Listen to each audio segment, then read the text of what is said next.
सुबह का सुनहरा समय था।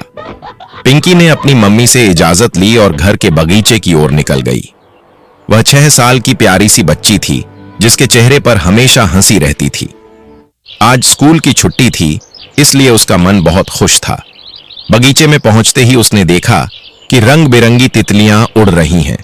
वह उन्हें देखकर मुस्कुराती रही, लेकिन पकड़ने की कोशिश नहीं की, क्योंकि वह जानती थी कि तितलियां बहुत नाजुक होती हैं।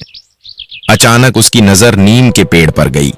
वहां एक घोंसला था और उसके अंदर 3 छोटे छोटे चूजे चूं चूं करते हुए अपनी मां का इंतजार कर रहे थे। पिंकी को यह नजारा देखकर बहुत अच्छा लगा और थोड़ी चिंता भी हुई कि कहीं वे नीचे न गिर जाएं। इतने में गौरैया अपनी चोंच में दाना लेकर आई। उसने एक बच्चे को खिलाया तो बाकी और भी जोर से चहकने लगे।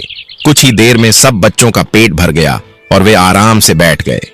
पिंकी घर लौटी तो मम्मी ने कहा, मेरी प्यारी, आओ हाथ मुंह धोकर खाना खा लो। मैंने तुम्हारे लिए आलू के कटलेट बनाए हैं।